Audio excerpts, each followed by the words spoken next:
Hello and welcome along to the latest Forza Italian football podcast. As ever, I am your host, Conor Clancy, and joining me this week are my trusty duo, Vito Doria and Nicholas Carroll. Vito, welcome back. How's everything? Yeah, all good, Connor.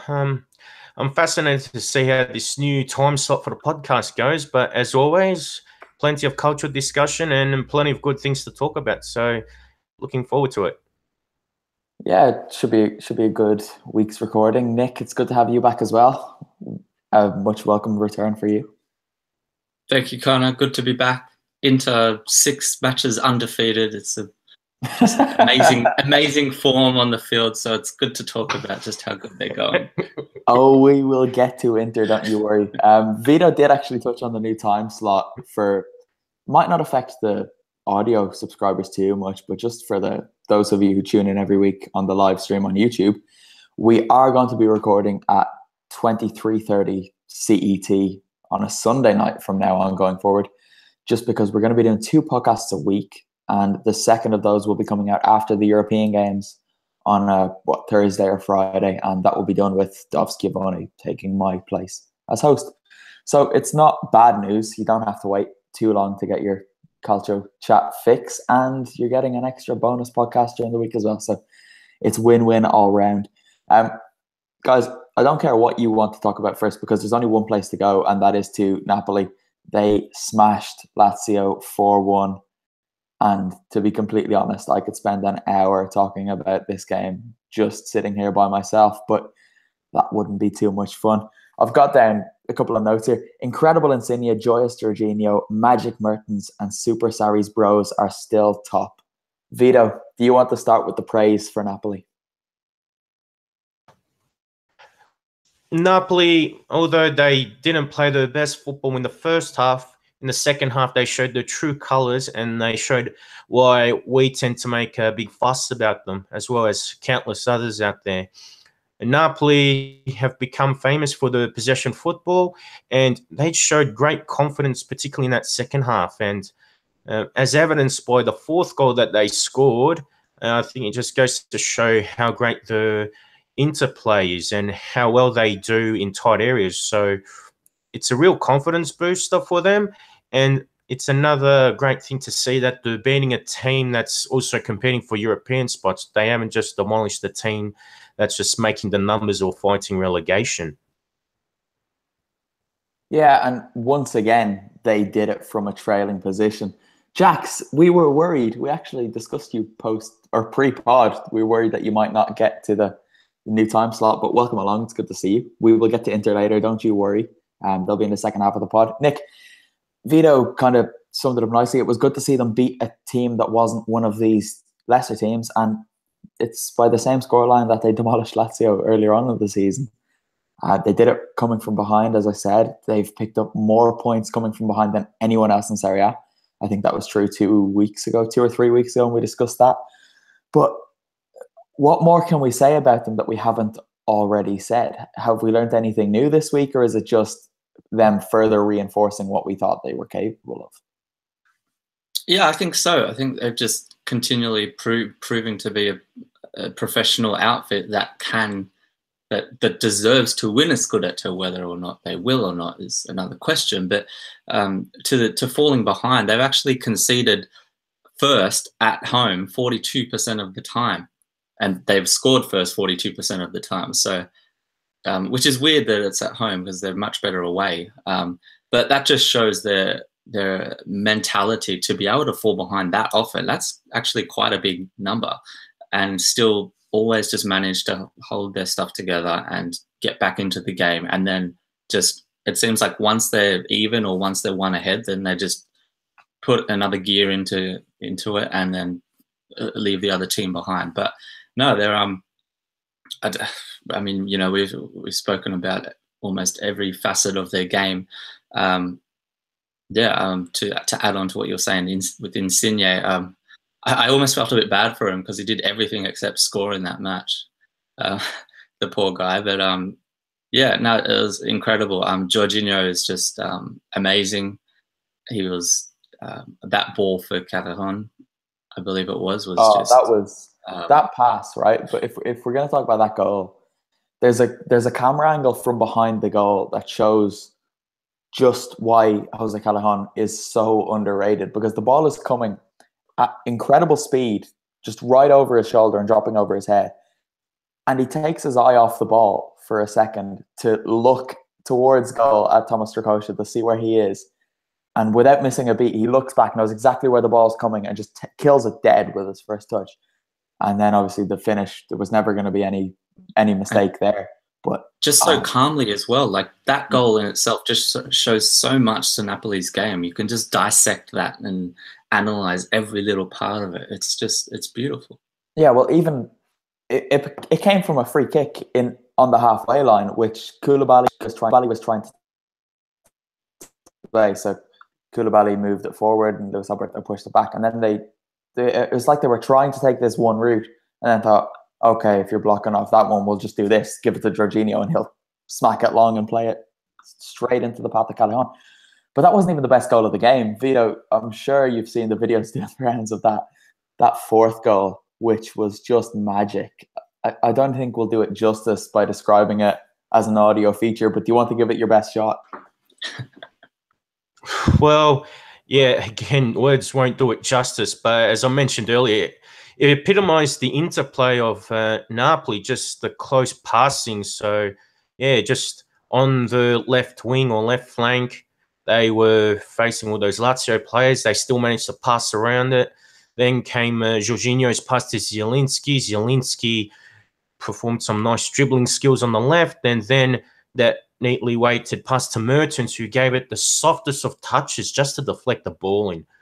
They just make it look effortless. And it is a team like Napoli that makes Serie A watching worthwhile. So, yeah, if there's one team you really have to watch, it's Napoli, and they're deservedly leading the Scudetto race. So, hopefully there's more for it in the future. Yeah, I said, I can't remember if it was on my Twitter or Facebook page, but if there's any justice in football at all, surely this Napoli side will go on to lift the Scudetto. But Vito, you wanted to give Mario Rui some credit, and I'm with you on that because he played quite well. The third goal, I think it was almost his. I thought it was his until the replay showed it was actually Zielinski who got the last touch. But what impressed you so much about his game? Because he's been kind of their weak link since Gulam got injured. He's one of Sarri's lieutenants. They've known each other since they were at Empoli, and he was a top performer for them when he was at Empoli. And now he's in the team only because Gulam has had that knee injury. But in this particular game, I saw him play with greater confidence than he has had in previous games. He was making those surging runs. His ball use was very good. And for that third goal, Zielinski got the final touch, but for some reason, the goal still credited to Mario Rui. So, no, I was very impressed with his running, probably a little bit similar to what Gulam would do at his best, but I just thought for someone who arrived from Roma as a bench warmer, I think he's now finally settling into the Parteno-Pay squad. Yeah, the timing of that performance was so important as well, because obviously they got worse news about Fauzi Gulam's injuries. I think he's done something to his kneecap and he could be out for a lot longer, to the point where Napoli will probably need to look to get a new first choice left back, really. Nick, you are understandably a huge fan of Marek Hamšík, but he was taken off earlier than usual this week. I'm not going to criticize him. Instead, I'm going to compliment the guy who came in for him, which was and is always Piotr Zielinski. He was one of the factors in changing this game, and he has been such an important player for them coming off the bench every single week. He is their 12th man. Do you want to give him some credit? Yeah, for sure. He's, I spoke about professionalism before, and he, at his age, he is so wise beyond his years. I think he's still 23 years old. He's one of these players. Obviously we all know how talented he is and how much potential he has, but he's never been sour or never showed any kind of frustration or anger at constantly not starting matches and coming on from the bench. He's just happy to contribute to the team, and that in itself, as a mentality aspect, I love to see that in young players. But yeah, when he comes on, it's generally been 70th minute or so. He provides a bit of added energy, spark, enthusiasm, particularly going forward. And yeah, I mean that goal that you guys spoke about just before, that showed that perfectly, just how much he can add. So he's almost the perfect kind of complement to take Hamsik's place, particularly with that sub. Hamsik's very much that controlling kind of aspect, but Zielinski just has that bit more of a spark, I guess you could say. So particularly in the later aspects of the game, he really, it kind of works actually for me, as opposed to him starting, where he can kind of take advantage of some tiring players and some fatigue going on. So for now, it's actually working perfectly. And he's just, yeah, he's a constant professional. He's consistent, whether he's scoring or not. He's always there or thereabouts, providing a danger to the opposition in the final third. So yeah, he's gonna. I'm sure Napoli are looking at him to be the future to lead their midfield forward. So I'm sure they'll be hoping to keep him for a few years to come. Yeah, I kept popping up on screen there. Sorry, viewers, I'm taking you away from Nick. But no, that's completely right. It's strange for a substitute to be happy in his role, given that he never starts, but he is still such an important player for them. It's a weird little, almost a contradiction. Jorginho's getting a lot of love in the comments. Jax, what a ball, Jorginho, oh my God. Imran Khan, Jorginho is the most underrated midfielder. Jorginho equals Pirlo with athleticism, which I quite liked. And CM Fox is back. Welcome back, but we don't welcome your pessimism. Napoli are idealists, Juve are pragmatists. They'll wear Napoli down like the machine they are and take the Scudetto once again. Come on, CM Fox. Ah, CM Fox, come on. Live a little. Last time you were here, you got bullied by your fellow commenters there, so that's a brave move to step out of line like that so early on. Vito, if we can touch on Lazio then briefly before we move on from this. Are we happy to just write this off as one of those days where it didn't quite work? Because they were quite good in the first half for a while.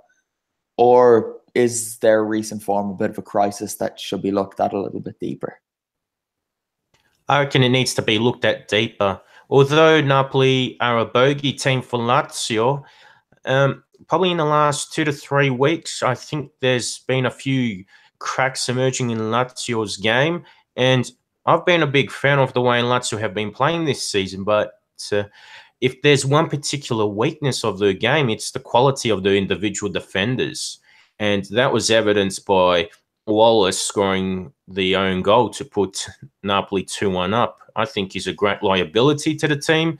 And in the summer, depending on where Lazio finish in the table, they need to find a better defender than him. And also, yeah, Stefan Radu, he's not a fast player. So, yeah, I reckon it's that backline that needs fixing in general, and Stefan De Vrij could go. So if Lazio get rid of him or he gets sold, I think that's going to leave a lot more problems in the backline. We have spent long enough on this game, I think, so we will move on.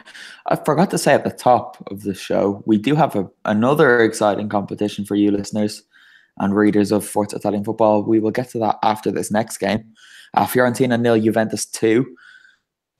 Kind of standard practice, really. But one thing that I kind of need to hold my hands up here, I've criticized Federico Bernardeschi a lot in recent weeks, but he delivered on his return to the Artemio Franchi. Vito, is this a sign of maturation from him, or was he just an extremely fired up player returning to his former club? I reckon it's a bit of both, but I do see a bit of maturity on his part. It was a well-hit free kick by him to open the scoring, and Fiorentina also had the chances to score, but he was the one that took it, put Juve ahead, and that's what's needed. You need to get the points on the board, and Juve are good at that, just getting the points consistently without being too flashy. And it is important for Bernardeschi to perform, because without Juan Cuadrado and without Douglas Costa, he's really needed to provide some creativity in the wide areas. So Hopefully, for his sake at least, he can maintain that form. There was, of course, a controversial incident here. Jax has pointed it out kindly. Fiorentina should have gotten that penalty, which they undoubtedly should have. We're not going to talk about that because refereeing decisions have become a bit of a theme on here in recent weeks, which I don't really like discussing. But Vito, you've been kind to Marco Sportiello there by describing that free kick as well taken, because it was quite close to the middle of the goal, and any competent goalkeeper in the top 2 tiers of Italian football should be saving that without a problem. But I take your overall point that Bernardeschi was quite impressive.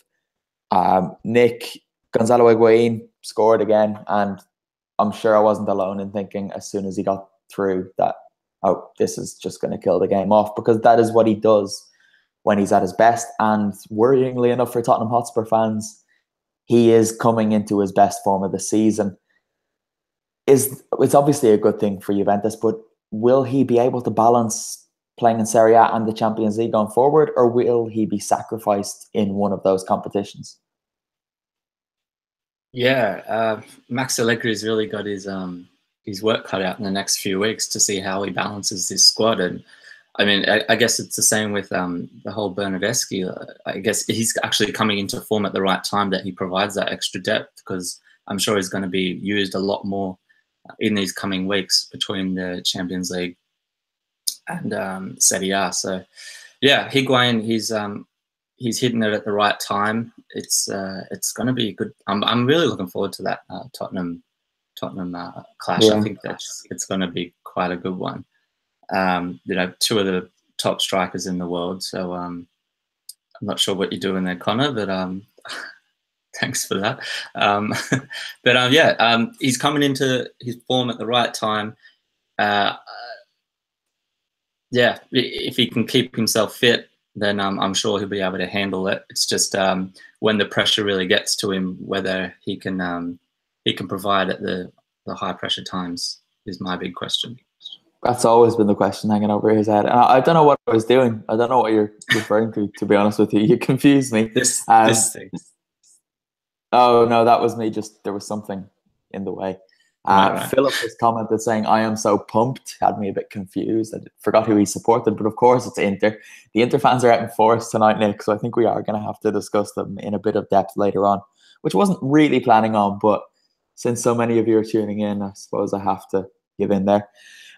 Vito, what do you think? Do you think Juve are just going to completely prioritise the Champions League this season? They probably should, given they've won 6 Serie A titles in a row, but they do have a squad that is capable of putting out 2 pretty impressive starting 11s and allowing them to compete on multiple fronts.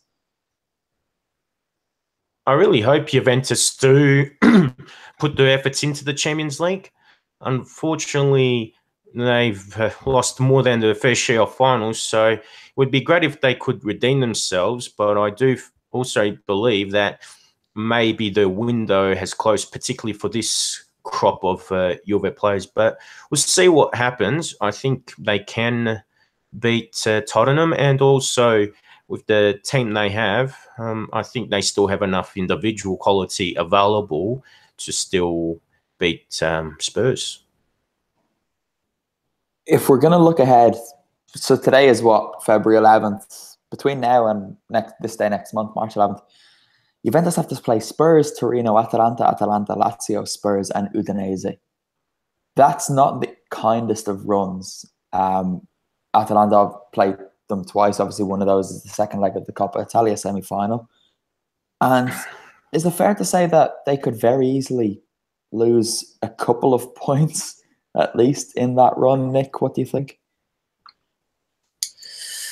Yeah, potentially. I mean, if Lazio has been a bit of a bogey team for them, actually, in recent games. So if I'm sure they'll be looking to get back into form quite quickly in time for that match. So they've actually had some good games recently, so it'd be good to see them back. Atalanta haven't been at their best, but I'm sure they'll give it.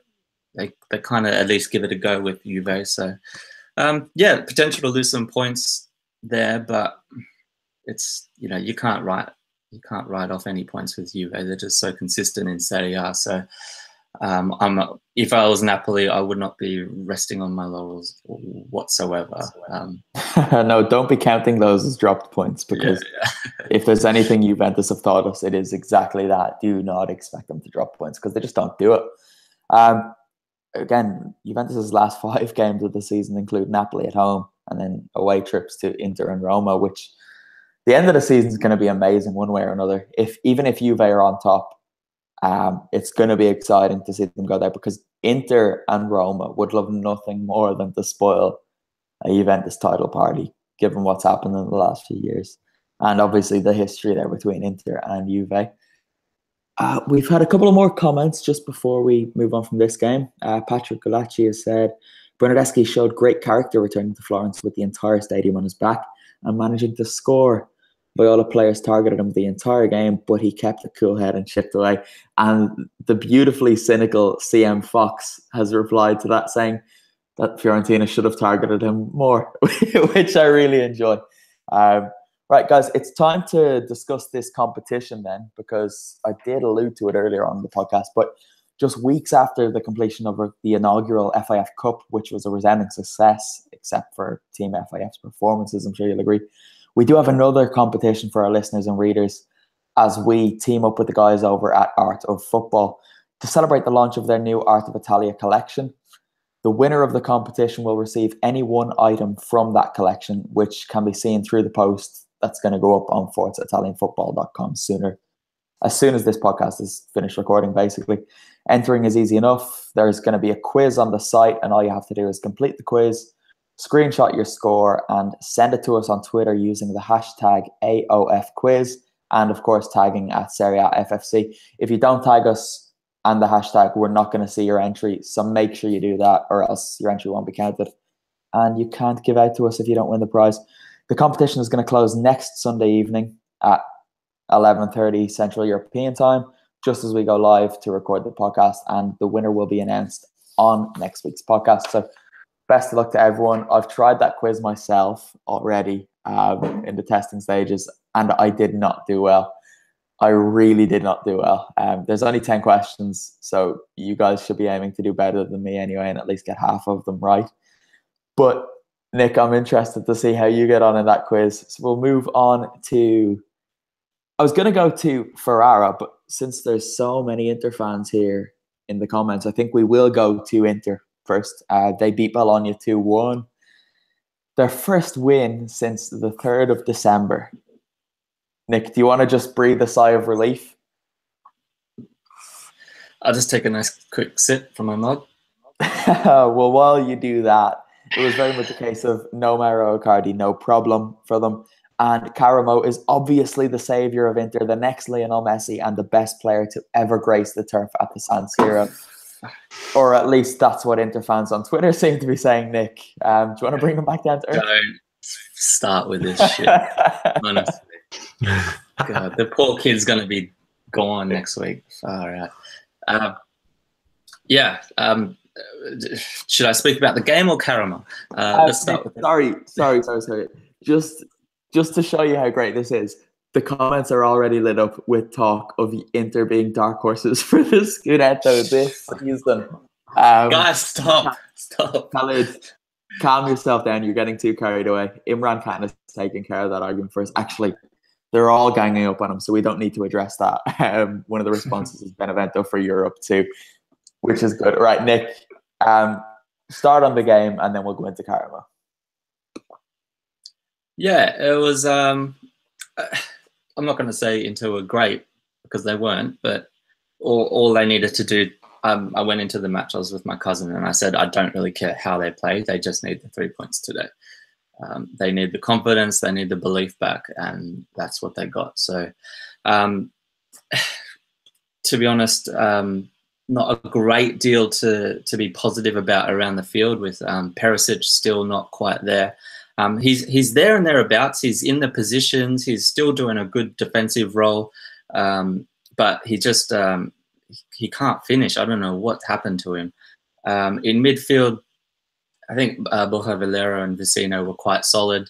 and I guess they laid the platform for a lot of controlling the match. But Marcelo Brozovic, just a complete brat pest, just needs to leave.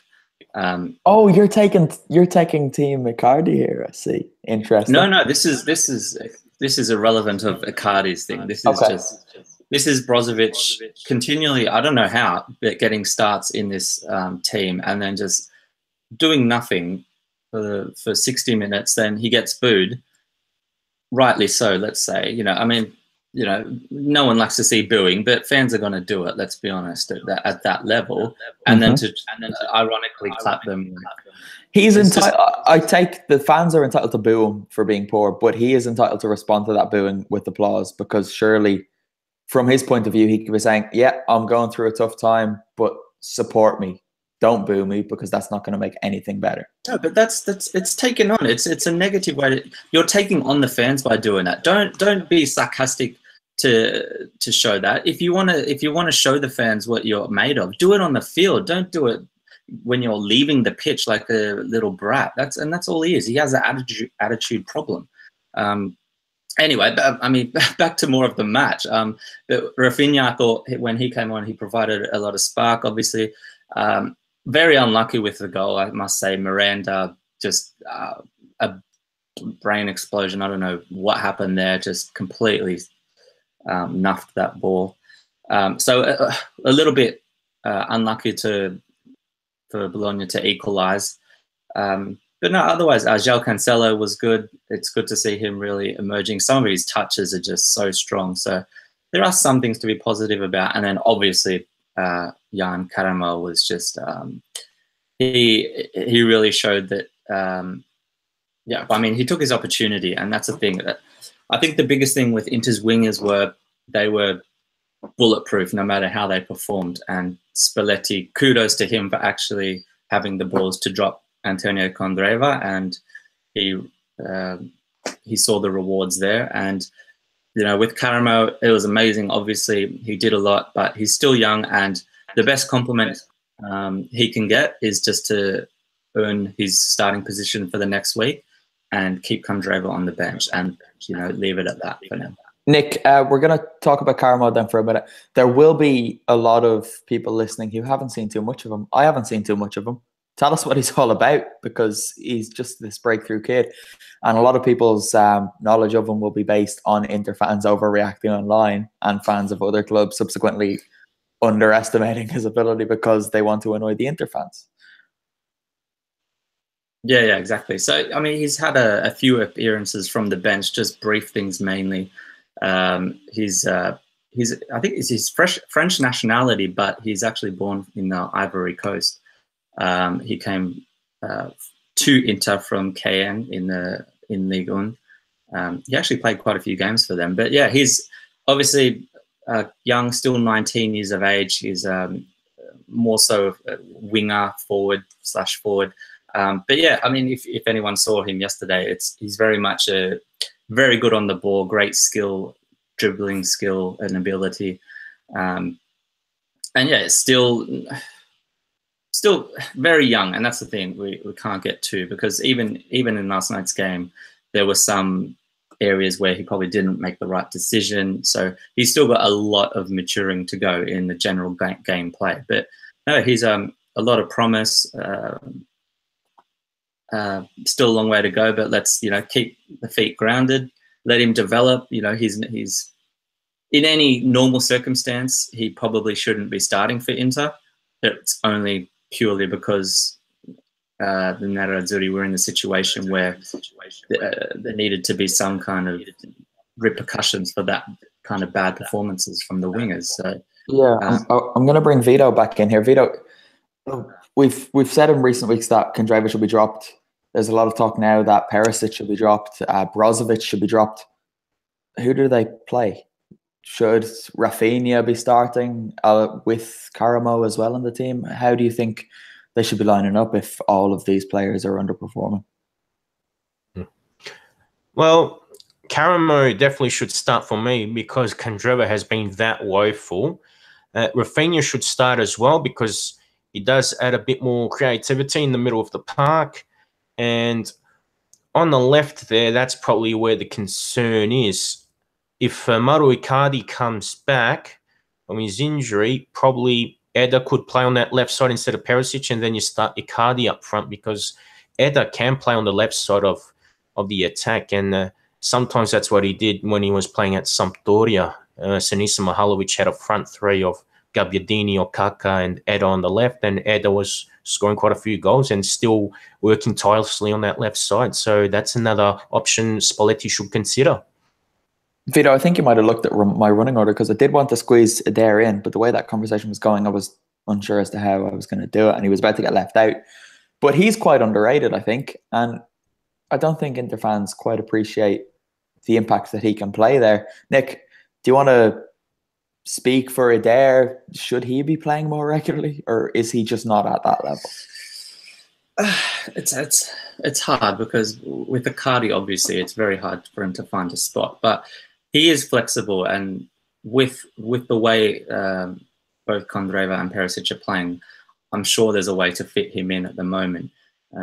Particularly even using Karamo possibly, because he has in the past played on the left as well. He's played in the left and the right and in that main striker position. So with him and Eder, that provides quite a bit of flexibility to play around Icardi. So I don't think there's any reason why Spalletti can't possibly experiment with those combinations, particularly if Perisic, isn't at his best, and if he wants to allow Kondreva to have another go in a few weeks' time, whatever it might be. I don't think it's probably unrealistic to think that Kondreva is not going to come back into the team in the next few weeks. I think it was more a wake-up call more than anything. But the more these guys perform, the better it's going to be for the team as a whole and their results, because they're actually placing pressure and making Spalletti actually make that decision whether, okay, they are out-and-out wingers, that's pretty much their rightful positions, but if they're not performing, then he has every right to experiment, and hopefully for Inter fans and for the club, that'll make the team as a whole kind of perform, lift their level a bit, because I think that's one of the main problems. Kondreva and Perisic just have no competition in their own squad, so they just get complacent. And then we've seen Perisic just, again, last night, just particularly in the box, just a shadow of what he was doing earlier in the season. Now, the big take from this game for me is that Inter won because Borja Valero has grown his beard back. He shaved it off and was terrible. Now he's grown it back and Inter are winning. It's not a coincidence. The man is majestic. But you've mentioned Perisic, Brozovic and Icardi. They are involved in a triangle of hatred in the Inter dressing room at the moment. And listeners might remember we discussed, I think it was on deadline day or a couple of days before it, Mauro Icardi put up a tweet and an Instagram post saying ciao ciao, and Twitter went into meltdown thinking that Icardi was leaving. That tweet was actually aimed at Brozovic, because Brozovic and Icardi hate each other, and Brozovic was supposed to be leaving on deadline day, but Spalletti then blocked the move, and now they have to awkwardly play on the same team. And I think there was something about Mauro Icardi unfollowing Brozovic on Instagram, which pissed off, it annoyed Ivan Perisic, because he is a compatriot of Brozovic, and he decided to take Brozovic aside, and now he's not friends with Maurito anymore. It's all very sad, Nick, isn't it? Do you think they'll ever move on from this? I just want to emphasize the fact that we're speaking about people unfriending other people on Instagram. Like, yeah, if that doesn't sound ridiculous enough, that just shows how petty it is. So I really it's unbelievable. Honestly, guys, get it together. But these in all seriousness, Brozovic needs to go. The quicker Brozovic leaves that team, I'm 100% sure the team environment will improve. So he's just a pest. He's a brat. He's a little shit that just needs to go. All words that could be applied to Mauro Icardi as well, and probably more appropriate to the Argentine, given his track record. Given his track record, I think that's fair to say. Poor epic Brozo. He just wants to come in and work hard and get a result for his team. Mauro is all about himself, Nick. You need to wake up to the facts. Someone who's very awake to the facts at the moment in Serie A is Gennaro Gattuso, because he has turned Milan around to an extent, and he says that his team don't deserve to be complimented, which you can see where he's coming from. He's keeping their heads on the ground. And they won again. It was only against Spal, granted, but Milan are kind of ticking along nicely enough given how things were before Gattuso took over. Patrick Cutrone was probably the standout of this game. He scored twice. Vito, do you think he's proving that he should be starting every week as Milan striker? Without a doubt in my mind, Kalinic needs to stay away from that team. I mean, he got gifted so many chances, and really, meritocracy needs to prevail here. And Cutrone, with his goals and just his overall play too, he clearly deserves to be in that team.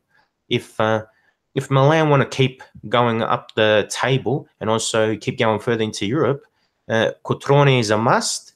And even if Cutrone doesn't start, Andre Silva should be given more chances. But for me, I'm glad that Kalinic was ruled out. It's not nice to wish injuries upon anyone, but once Kalinic is out of the team, AC Milan look much better, especially in the front third of the pitch.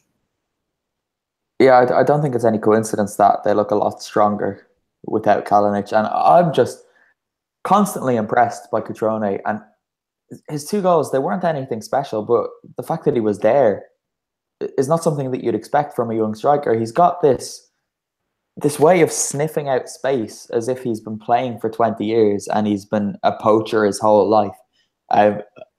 Sorry, one of the comments that's come in has made me laugh a little bit, and I've lost my train of thought. It's from Khaled Ali, who was causing a bit of controversy in here earlier, but he says, Icardi is the worst captain ever, but Brozovic is brain dead. Yeah, kind of just the interdressing room at the moment. But back to Milan. Nick, Gattuso has fixed some, and I emphasize some, of Milan's problems. But obviously, their problems are probably deeper than the starting 11 and what happens on the pitch. What are the issues that still need to be addressed, be it this season, in the summer, next season, in the next 10 years? What still needs to be resolved there? To be honest, I think I'd take a different approach to this whole thing, because I'm not sure Gattuso has fixed any problems per se. So I'm not exactly sure. Well, he's got their form. He's improved their form, which is something that you can't really deny. Yes, but look, I don't want to be a pessimist here, and obviously as an Inter fan, it probably doesn't come across well. But just to keep things in reality and keep things grounded, with the exception of Lazio, their wins have come from against Crotone, Cagliari. Well, they drew against Udinese and then they beat Spal. So they're not being world beaters at the moment. And their game, to be honest, I don't see a big difference between what they were doing, the way they're playing, than they were under Montella. So, and look, I'm not saying Gattuso is doing a bad job. I'm just saying this, I see it more as the team evolving, growing combinations, because they were always creating chances, just not finishing them. Now it seems like, I mean, the match against Spal kind of illustrates that perfectly. That they're actually finishing chances now. Chances, probably better than Kalinic. Whoa, Nick, your mic just went really weird there on my end. I'm not sure if that's across everyone else's, but if maybe just like unplug it and plug it back in or something, because that was horrendous. Vito, do you want to pick up where Nick left off? Do you feel similarly to him? I wasn't trying to say that Gattuso has changed the world or anything, but I guess the problem under Montella was that they weren't beating these teams. Now they are. I won't say that Gattuso's revolutionized the team, but I do believe he has changed the team and he has put some influence in the team. Players like Çalhanoğlu and Bonaventura have improved their form, and they believe they've been getting fitter under Gattuso. Other players have said that the dressing room is in much better condition under Gattuso, and they're playing with more confidence. As for tactics or playing style, I still believe that Gattuso is getting this team to play with greater urgency. There's a little bit more fluidity too. And also, yeah, they're not changing formation or even changing the starting lineup too often. It's often this 4-3-3 formation, and Gattuso hasn't deviated from that. Whereas with Montella, you weren't sure if he was playing 3-4-3, 3-5-2, 3-4-2-1 or whatever, and he was always rotating the lineup. So at least with Gattuso, you get some stability, although there's still plenty of ground to be made up from this end. One thing, if we're going to look ahead to big tests coming up, there's a Milan derby not too long away. I think it's the 4th of, that could be backwards. It's either the 4th of March or the 3rd of April, which is going to be extremely interesting. Nick, would you be nervous about that given the Inter's recent run and Milan's almost resurgence? Mate, I was nervous when we played Spal, so and rightly so. Big Alberto Poloski punished you. I don't know what else to say. Oh, you drew with Atalanta's B team, as we've established in recent weeks. It wasn't great. So yeah, the obvious thing is, would you go as far as to say that you're expecting to lose that? No, no, I don't think so. I think it'll be quite a good match, a close match. The Milan derby is even irrelevant of form. A lot of the times it just throws up something completely obscure and unexpected. So no, it'll be a good one. It's it'll be interesting to see with Milan now. I say Nick's fallen off the face of the earth again, I think. Vito, one of the comments has come in to say, so Milan will win the Europa League, which is absolutely ridiculous, guys. Come on. That's Atalanta's. What would you think then, looking ahead to the Milan derby? It's still quite some way away yet, and a lot of things can change between now and then, but Milan are probably the team in better shape at the moment anyway. I would think so too. The main reason is that it's the problem with the creativity or lack of creativity on Inter's part.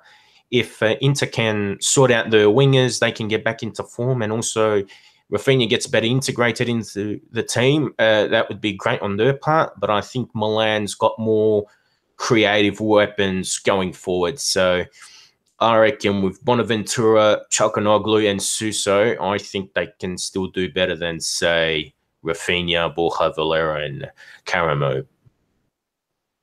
All right. Nick, we'll try to bring you back in. Roma beat Benevento. Do you want to take the Benevento side on this? Because they went 1-0 up, surprisingly. And from then, it was an unfortunate case of Roma just kind of flexing their muscle and beating off the minnows. What is there to say about Benevento? They look like they're so close to being a decent team, but results suggest otherwise. Yeah, there's not much to say, is there? It's, we try to provide some kind of optimism when they got some points here and there, but look, they're just not at the standard. I'm sure we all know and accept that. So it'd be good to see them get a few points here and there to finish off the season. And I'm sure they'll be better for it.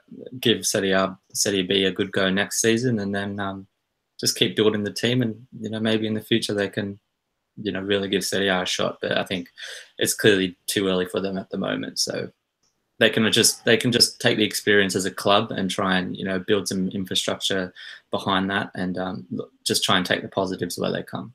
Yeah, Frosinone are probably the model to follow.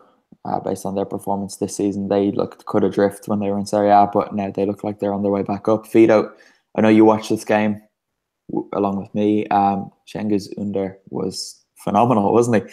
I've seen him described in recent weeks online as a Turkish Aiden McGeady, which I'm sure will ring true for a lot of Irish and probably Scottish listeners as well, because it's not a complimentary comparison. But he was brilliant tonight, wasn't he? Yeah. Well, although it was Benevento, at least Ünder did what McGeady didn't do often enough in his career, and that's get down to business. Ünder scored 2 goals and provided an assist. Yeah, he Yeah. was really impressive. Yeah. Sorry, I'm just thinking about how annoyed Aidan McGeady makes me now. Continue. Yeah. Yeah, and I reckon that was one of the real differences because Benevento looked good in the first 15, 20 minutes. And even Christian Pugioni had to make about 4 top saves in that first half to stop Roma. But in the second half, the Giallorossi looked like an inspired team. There were some patches where they slowed things down, but Unda was the real difference maker. And hopefully this was the breakthrough game for him and also a sign that he can actually adapt to Italian football despite being about 20 years old. Yeah, it is strange how it seemed to take him so long to settle in. Now he's just really hit the ground running. But probably a good time for him with the Champions League coming back now. Speaking of which, Definitely. we did mention Juventus playing Spurs a little bit earlier on. We won't spend too much time looking ahead at this, but Nick, given you spent some time in London and for no other reason really, what do you make of this? Juve favourites for the first leg at least? Yeah, have to be at home. I can't see them being beat at Juventus Stadium. We all know their record there. So I think the thing is to get the victory there and then go to London and try and just consolidate there. Yeah, I can't see them being beat, but I can also see Tottenham scraping a draw, which would make the return leg very interesting and a bit of an attacking kind of open match. So yeah, I think Juve rightly favourites, but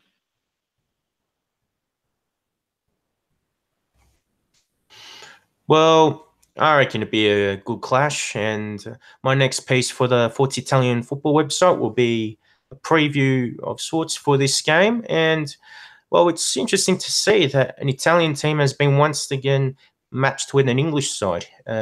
Spurs are in good form, especially Harry Kane, but I think this would be another top test for Spurs. I mean, Italian tactical nous and organisation against the speed, and although Spurs are a good side in terms of organisation and skill, but the way this season has gone, Everton got crushed by Atalanta, and although Man City did demolish Napoli, I wouldn't take too much out of that because Napoli still have their mind on the Scudetto. So I think this is a great chance for Italy to overcome the English once again in Europe. And for the sake of Italian football and Serie A in particular, hopefully the Bianconeri come up with the goods. Yeah, for the sake of Serie A, I hope Juventus go all the way to the final. Forget about Serie A and Napoli just stroll to the Scudetto. Guys, we've basically come to the end. Obviously, there are other games in Europe this week, but that's probably the biggest of them. Just round out the rest of the Serie A results. Crotone-Atalanta finished 1-1, a game that was played in a swimming pool. Samp beat Verona 2-0. Torino beat Udinese 2-0. Andrea Bellotti is back. Chievo lost at home to Genoa. Sorry, Vito. And Sassuolo Cagliari played out a thrilling 0-0 draw. There are two teams. Nobody deserved to win that game. No. Genoa won. I'm with you. But I guess you could probably say that about any game Genoa play. Yeah. And you are Vito Doria, I guess. Guys, any other business before we wrap things up? No, we've covered the bases. So, yeah. Milan Sampdoria next week. That should be a good clash for both teams in the battle for Europa League spot.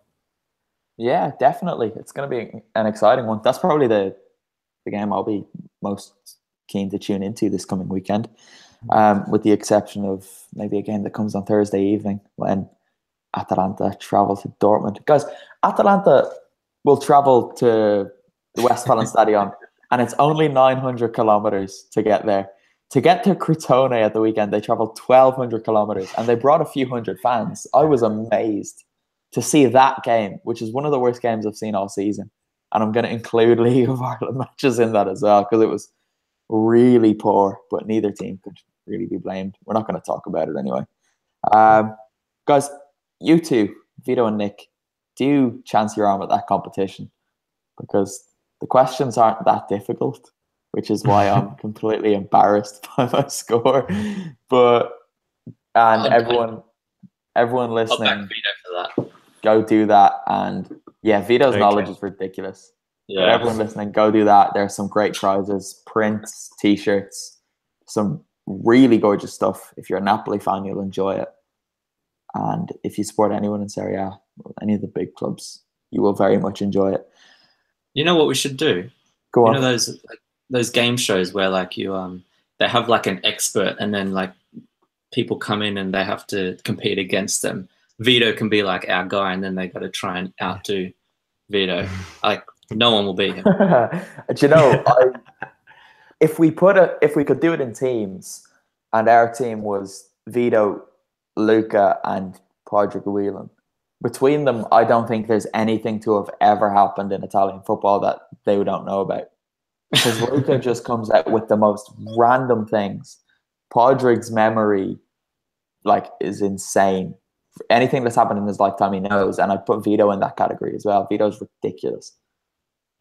Right, Vito, let the listeners know where they can find your ridiculous pool of knowledge on Twitter and all the other social media. Well, Instagram and Twitter, the handle is at Vito C. Doria, and then there's my Facebook page just says Vito Doria. So have a look at my work.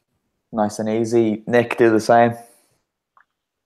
You can find me Twitter, Nick Z Carroll, and on Facebook. And to Philip, I do like the 4-2-3-1 as well. But if I'm playing FIFA, I don't mind the 3-5-2. Boom. Someone says they play a 7-2-1, which is a disgrace. You shouldn't be allowed to play football. You know what? His formation actually suits his way here. It completely does. Oh my god. Sorry, CM Fox. You're hilarious. Yeah, I like you. We Come should back have it every one week. time. Guys, thanks as ever for keeping us entertained in the comments. Do come back next Sunday evening, 10:30 UK time, 11:30 European time. If you're anywhere else in the world, work it out yourself, as Nick learned this week. Yeah, right. There's nothing else for me to say other than ciao for now. Ciao. Ciao.